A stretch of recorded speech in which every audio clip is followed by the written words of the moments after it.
In this video, we'll be discussing section 2.2 from chapter 2 of S1, and we'll be discussing measures of central tendency. Okay, so measures of central tendency are a part of measures of location. Okay, so let's say that if you have a data, if you have a set of data, okay, where you have several different values, and you want to let's say find a specific location. Okay, find data in a specific location. Let's say that we could have quartiles, we could have percentiles, and we could also have other um, medians and modes, okay, to consider. So let's say that if you want to find the data at 25% of this particular data set, okay, so what is the data at 25% of this data set? If you arrange this in ascending order, okay, if you arrange this in ascending order, in that case, what is the data point at 25% of the data set? In that case, that will be considered a measure of location. Okay, you could consider the data at the 90% of the data point which is above 90% of all the data points in this particular set, okay, and so on. So in an example will be considered, for example, if there are a large group of students giving an examination, okay, and you want to find the 90th percentile, okay, of the scores of the students. Okay, so let's say that that there is an examination that is taking place between 0 and 75 marks, okay, you want to determine the grade for A star, okay. So if 90% is the grade for A star, and you want to determine the grade for A star, in that case you can determine how many students, what is the grade, okay, below which 90% of the students have scored, okay, and above which the remaining 10% have scored. Okay, so that particular data point, okay, could be set as a grade boundary for A star, okay, so that everyone below that, all the 90% of students get all the 90% of students get the grades A, B, C, D, and so on, and only the top 10% of students get the A star grade. Okay, so this particular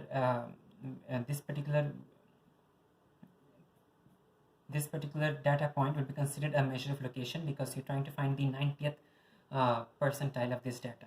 Okay, now if the measure of location is concerned with finding the center of your data, okay, so let's say that instead of finding the 25th percent,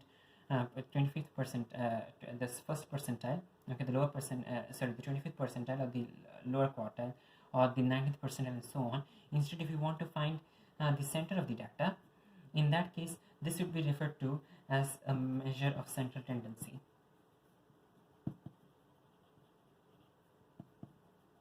This will be referred to as measure of central tendency, where the measure of central tendency is used to represent the center of the data.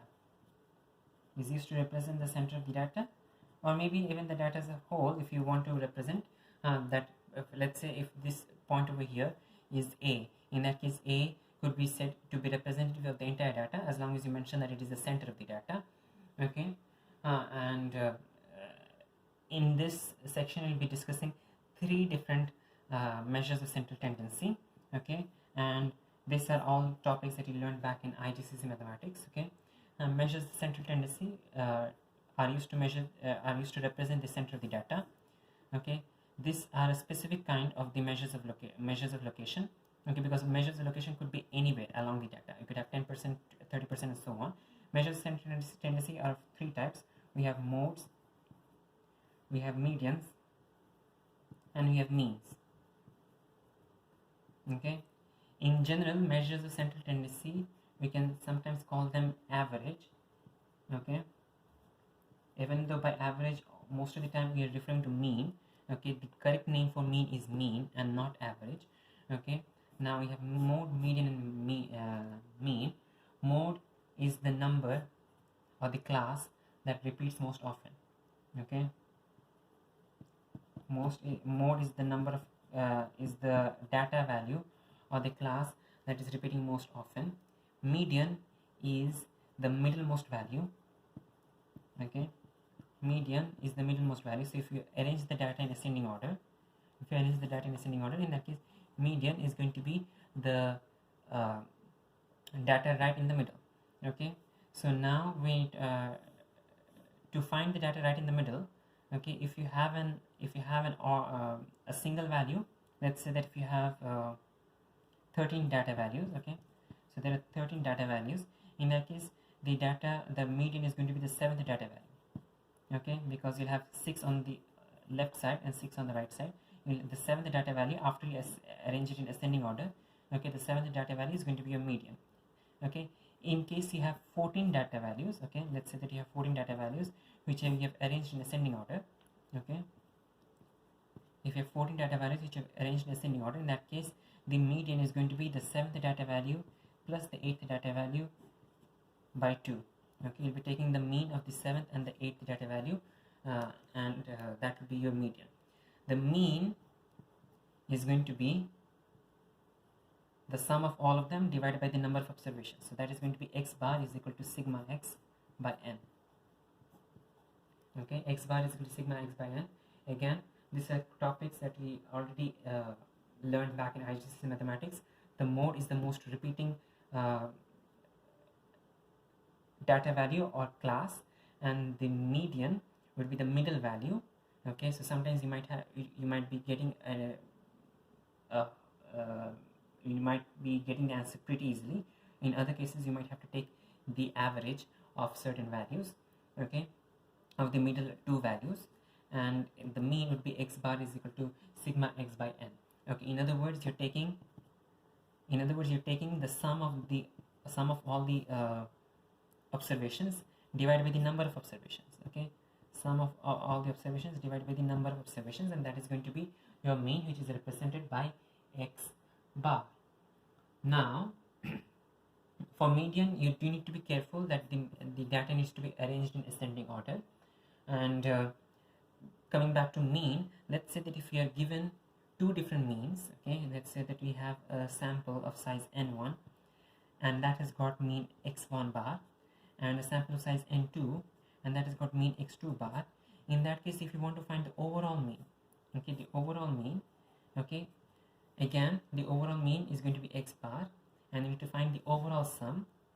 The overall sum for the first one is going to be n1 into x1 bar. Okay, because if you just rearrange this equation, you can get sigma x is equal to n into x bar. Okay, so the sum is equal to the mean times the sum is equal to the mean times the number of observations. So for the first one, the sum is going to be n1 into x1 bar. The second one, the sum is going to be n2 into x2 bar. We want the overall sum for both the samples, so you're just going to add both the sums together and then divide by the total number of observations. So for the first one you have n1, for the second one you have n2, and the sum of the total number of observations, the sum of the number of observations is going to be n1 plus n2. In other words, if you have more than one sample and you're given the mean for each sample separately, to find the overall mean, okay, find the overall sum, that is n1 into x1 bar plus n2 into x2 bar, and then divide by the total number of observations n1 plus n2. In example 3, we are given a problem that uses this particular concept. They have given that a particular sample has got 25 observations. So you have 25 observations and the mean is 6.4. Okay, the mean of a second sample is 7.2 and it has got 30 observations. Okay, so 25 observations for 6.4 mean, 30 observations for 7.2 mean, and you're asked to find the mean of all the 30 plus 25, 55 observations. Okay, so you have 55 observations in total. We need to find the mean of the overall thing. So again, we need to find the sum of each of them and then add them up to find the overall sum. So the overall sum is going to be 25 into 6.4. Okay, so this is n1 into x1 bar, so 25 into 6.4. Okay, that is the sum for the first sample. The sum for the second sample is going to be 30 into 7.2, and once you add them, you get the sum for the overall both samples divided by the total number of observations, which is going to be 25 plus 30, and then you can use a calculator to find the answer. So let's find out the answer for this one. You will get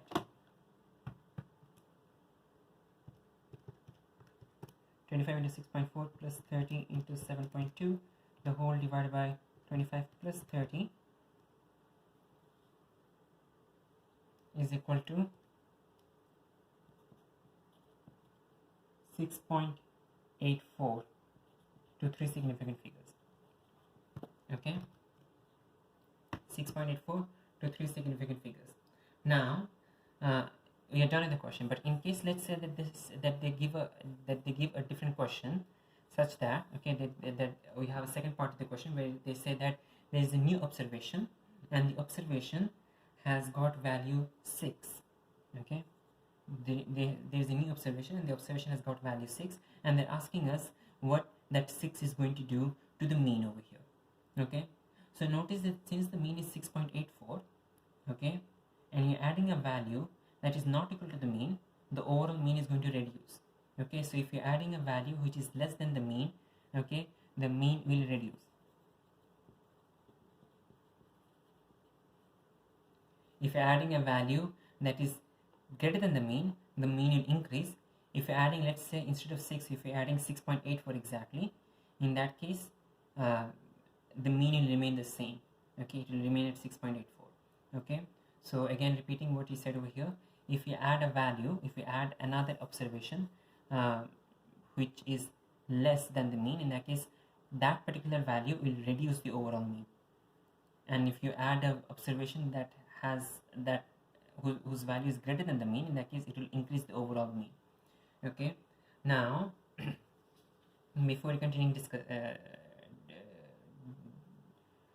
discussing how to find the mean from a particular table, okay, frequency table, let's discuss this fact over here, that the mode and the median, when you talk about frequency tables, okay, you might not be able to find the exact mode, the exact median, but you'll be able to find the modal class and the median class.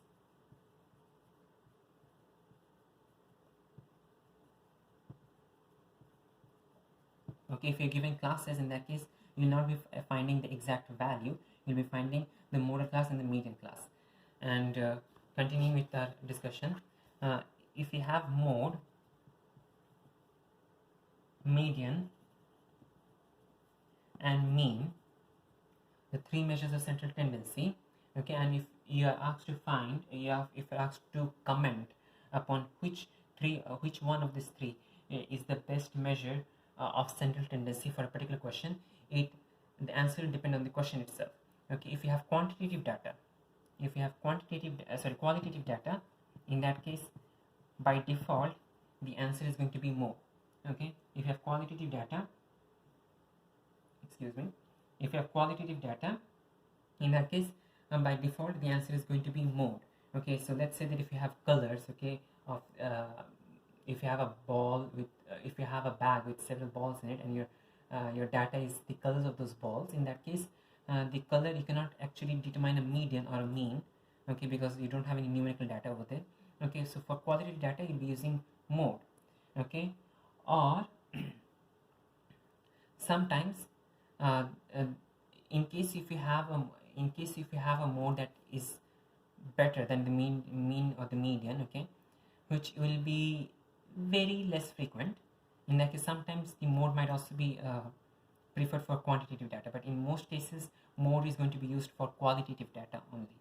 Okay, now talking about median and means, okay, mean will work if your data does not have extremes.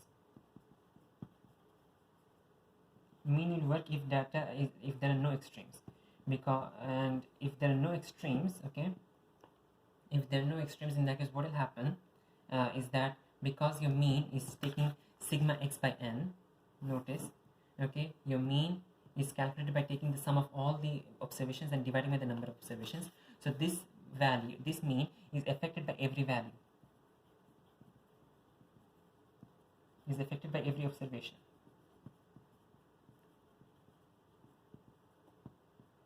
Okay, so since this is affected by every observation, if you have any extremes, in that case your mean will be affected very largely.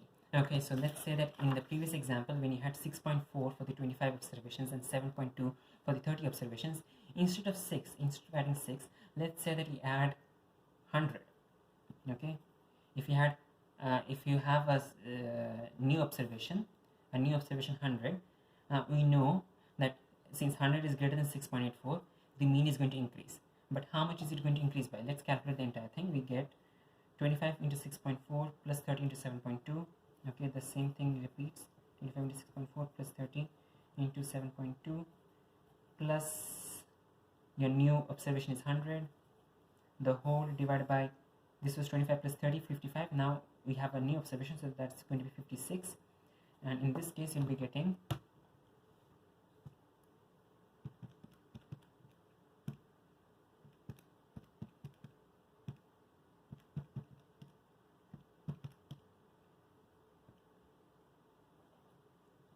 8.5. Okay, in this case our mean has become 8.5. So notice that in the first sample our mean was only 6.4, our second sample mean was 7.2.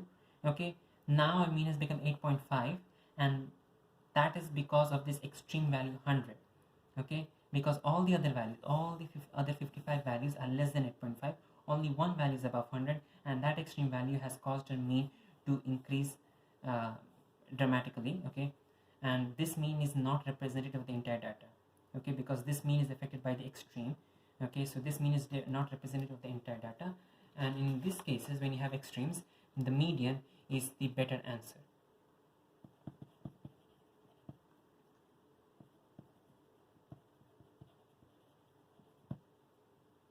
okay, if the data has extremes, in that case the median is the better option to use. If the data does not have extremes, in that case the mean would be the better and would be a suitable answer. okay, if you have qualitative data, in that case the default answer is going to be the mode. Now if you have a frequency table, in example 4 we are given a frequency table with discrete data, discrete continuous discrete and quantitative data. okay, and you're given the shirt collar size. okay, and the frequency is given to us. We are given 15 times 3, 15.5, 17, 16, 29, 16.5, 34, and 17, 12, and you're asked to find the mean, median, and the mode. okay, so this data is about shirt collar size. okay, so if you're having this, in that case the median, okay, because you need to find the sum and then divide by the total number of observations, the median, to find the sum you'll be using the sum for each class. okay, so you have three values with three observations with size 15, so it is going to be the sum for all the classes. okay, sum of fx for all the classes, and divided by the total frequency. okay, the total number of observations is going to be the total frequency, which is going to be sigma f. okay, the total number of observations is going to be the sum of all the frequencies, and that is sigma f. So if you're using a frequency table, in that case you'll be using this version of the mean formula. If you're having individual values, you're not given a frequency table, in that case you use the original version of the mean formula. okay, so here you use x bar is equal to sigma fx by sigma f. Notice that you have got discrete data. okay, you've got discrete data because if you have, let's say 16, okay, you have shirt size 16, you have shirt size 16.5. in this case you cannot have 16.2 as a shirt size, you cannot have 15.8 as a shirt size. So these are all discrete data. okay, so this is sigma fx by sigma f. okay, now in this sigma fx by sigma f, you'll be using the exact values. If in case if you had a class over here, let's say that if you had some times and you had 60 to 75, in that case you'd be using the class midpoint. okay, you'd be using the class midpoint as your x value. For this one you'll be using the direct x value as given to us. So sigma fx is going to be the sum of all the fx values, so that is going to be 15 times 3 plus 15.5 times 17 plus 16 times 29 plus 16.5 times 34 plus 17 times 12, the whole divided by sigma f, which is the sum of all the frequencies, which is going to be 3 plus 17 plus 29 plus 34 plus 12, and then you can use your calculator to find this answer, and that is going to be 16.2. okay, that is going to be 16.2. okay, so that's the mean. Now now notice that even though you got 16.2 is not a shirt size, okay, but you can but a mean is 16.2, so you can leave it over here, okay, as 16.2. There is nothing you can do to change that mean to represent a real shirt value. So the mean is 16.2, and there's nothing that 16.2 remains as it is. Now let's talk about the mode. Okay, the mode over here, since we do not have the individual data, we do not know, well, actually you do have the individual data because this is discrete. Okay, so 15 is there 3 times, 15.5 is there 17 times, 16, shirt size 16 is there 29 times, shirt size 16.5 is there 34 times, and shirt size 17 is there 12 times. So the mode would be the number that is repeating the most often, and in this case 16.5 is repeating 34 times, which is the most often. The other ones are all repeating less than 34 times. Okay, so therefore the mode is simply going to be 16.5. okay, shirt size 16.5 is going to be your mode. Now for your median, okay, you need to find the middle value. Notice that the data is already in ascending order, okay, even though it is grouped, but it is in ascending order. Okay, how many data points do you have? We have 3 plus 17 plus 29 plus 34 plus 12. If you use a calculator, you'll find that this is 20, 56, 76, sorry, 46, 66, 95. So there are 95 data points. If there are 95 data points, in that case, by the general rule is going to be that if you have an odd number, in that case you need the n plus 1 by 2th data value. Okay, if n is odd, in that case use the n plus 1 by 2th data value. If n is even, in that case use n by 2 and n by 2 plus 1, this 2 data value, and take mean. Okay, so basically add the 2 data value and divide them by 2. Okay, if n is odd, in that case n plus 1 by 2 data value. If n is even, in that case you take the n by 2 value and the n by 2 plus 1 value and divide that by take the mean of those two values. Okay, here n is odd and it is 95. Apply 95 to this formula, you get 95 plus 1 is 96 by 2, so we need the 48th value. Okay, we need the 48th value. Now the 48th value, if you start from the first category, we have 3 values in the first one, we have 17 values in the second one. In other words, the first two have got only 20 values. Okay, so the last one of this category, the last one in the second category, is the 20th value. The 21st value is in the third category. In this one you have 29 values. The last value is the 49th value. Okay, 20 plus 29 is 49. So from the 21st value till the 49th value, you have all of them in this category, in this class. Okay, so from the first till the third you have in the first class. From the 4th till the 20th you have in the second class. From the 21st till the 49th you have in the third class. We need the 40th value, which is in the third class, and therefore the median is going to be 16. The median is going to be 16. Now in part C, they're asking why the mode might be a better value. Okay, why the mode might be a better measure of central tendency for production processes. If the company is trying to plan production numbers, in that case, why the mode might be a suitable number, a suitable average, suitable measure of central tendency. And that is because notice that over here the mean 16.2 is not a real shirt size. Okay, so if the production manager, the production whoever is dealing with production and planning production, they cannot use 16.2 as a shirt size. Okay, so therefore mean is, even though you got a mean and you do not have extreme values, but over here 16.2 is not making any sense, and therefore 16.2 is not an acceptable shirt size for production. Okay, median is okay, but in this case mode makes better sense, because if, let's say that, because you're talking about shirt sizes, if there are 34 people who need shirt size 16.5, in that case it's better to produce the shirt size 16.5 more. Okay, so therefore the mode over here, in this particular case, okay, every case your answer might be different. In a different scenario, you might see the mean as being more appropriate. In this case, the mode is more appropriate because the mode represents the number of shirt that most people wear. The shirt size that most people order. Okay, the shirt size that most people order or buy. Okay, order, buy, or wear.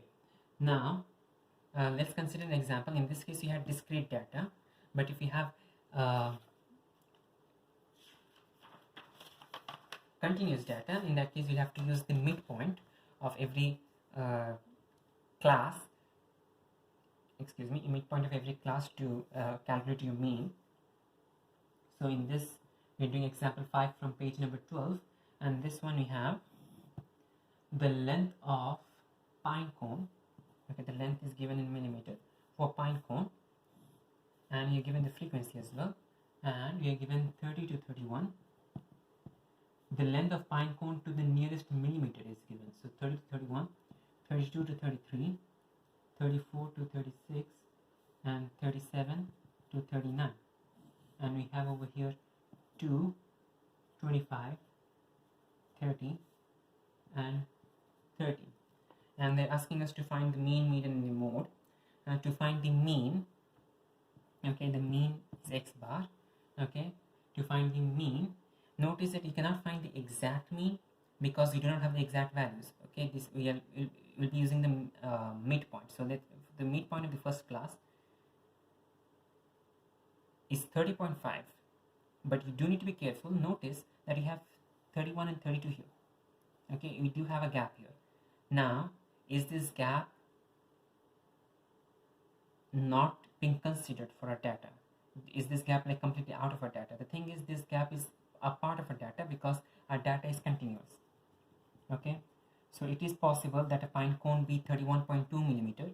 Okay, it is possible that a pine cone be 33.6 millimeters. So this gap needs to be shared between all the classes, between the two surrounding classes. So the first one is going to have boundaries 29.5 till 31.5.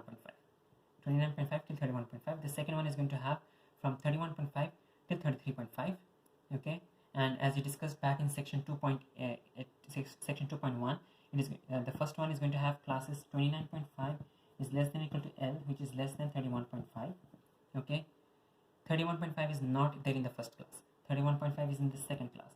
31.5 is less than or equal to L, which is less than 33.5, and so on. So the boundary that you have over here is going to be a part of the second class and not the first class. Okay, but back again, we want the midpoint. So the midpoint over here is going to be for 29.5 plus 31.5 by 2, which is 30.5. Okay, and 30.5, even though you're using you're multiplying 30.5 with 2. Okay, for the first part, for the first class, you're multiplying 30.5 with 2, but 30.5 is an estimate for the 2 pine cones in this class. Okay, the pine cone might not exactly be 30.5 millimeters in length. That's why we are saying that this mean is an estimate. Okay, often when you'll be asked to find the mean, you'll be asked to estimate the mean and not find the exact mean. So even though it doesn't affect our problem, our working over here, just so that we know, okay, this is an estimate and not the exact answer. So we are using 30.5 times 2. From the second class it is 31.5, 33.5. The midpoint is 32.5 times 25. For the third one it is 33.5 and 36.5 by 2. The midpoint is going to be 35.5. Excuse me. 29.5, 31.5. That's going to be, yeah, 32.5. This one is going to be 33.5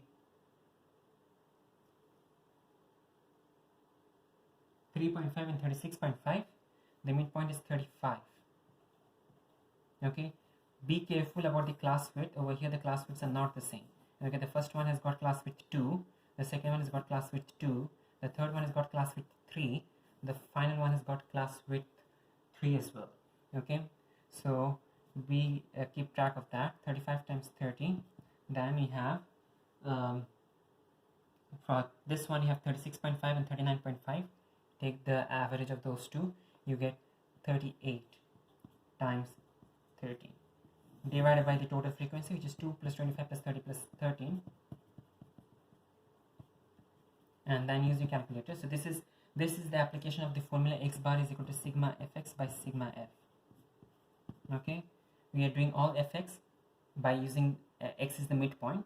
Okay, x is the midpoint of the class. Okay, f is here, and all the fx we are adding them up, that is the overall sum, and then in the denominator we have sigma f. Okay, and this is equal to 34.54. if you use a calculator. I'm copying down the answer from the textbook itself. Okay, now to find the median, again we do need to find out this table is arranged in ascending order, so it's good. Okay, 2 plus 25 plus 30 plus 13, that is going to be equal to 70. So we have 70 data values. 70 data values. Now, since we have 70 data values, the median is going to be, if we apply the formula that we had over here, the mean, or if it is even, in that case we need the two middle values and take their mean. So in this case, it is going to be the 35th value plus the 36th value and take the mean of them. Okay, so the first one is 2, add 2 to 25, we have 27. So the first two classes have got 27 data values. The next one has got 30, so this is from the 20th data value till this class has got from the 20th data value till the 57th data value. Okay, finally the last class has got from the 58th data value till the 70th data value. We want the 35th and the 36th. Both of them are in the third class. Therefore, the median class is 34 to 36 millimeters. Okay, median class is 34 to 36 millimeters. Now we can estimate the mean. Okay, we can estimate a specific value. Okay, you can find a specific value for the mean, and that we'll be discussing in the next section. For the time being, we'll be just determining the class, and the class is again simply by the 70th value is going to be the 35th plus the 36th by 2, and that is going to be in the third class. Both the 35th and the 36th are in the third class. Okay, and so the median is going to be 34 to 36 millimeters. Now we do need the final question is to find the model class. The model class in this case is going to be again 34 to 36 millimeters, because that is the class that repeats the most often. Okay, this is the one that has got the highest frequency. Okay, again the model class is the class that has the highest frequency. So over here the third class has got the highest frequency, so that is going to be 34 to 36 millimeters. Okay, now in this case notice that we took the midpoint, and the midpoint was a boundary in each case. Okay, the gaps were shared equally between the two classes, so that's how we got the boundary. Okay, so the between 31 and 32, 31.5 was the boundary. Okay, 33.5 was the boundary. Okay, 36.5 were the boundaries. But the only exception to this, okay, as of now, the only exception to this gap rule, okay, to this gap uh, thing, is when you have age. Okay, age is the only one where you have this exception. Let's say that if you have a table where you have 18 to 19 years people, okay, and then the next table and the next class is 20 to 21 years people, okay, so 18 to 19 year people at age between 18 and 19, and people at age between 20 and 21, people at age between 22 and 23, and so on. In this case, the gap that you have is all going to be a part of the lower gap, because let's say that if someone is 19.5 years old, the person will be considered 19 years old. If someone is 19.2 years old, the person will be considered 19 years old. If the person is 19 years and 11 months even, let's say if the person is 19.9 years old, the person will still be considered 19 years old. Okay, age is as of now, okay, out of all the variables that are in, as of now, the only variable that will be experiencing that does not follow this equal distribution, equal breaking down rule, okay, is age, because age you'll be having, age is always rounded down. Age is always rounded down. So if someone is, let's say, 21.6 years old, he or she would be considered in the 20 to 21 category. Okay, so for age, you do need to be careful the gaps do not get distributed equally for the surrounding classes.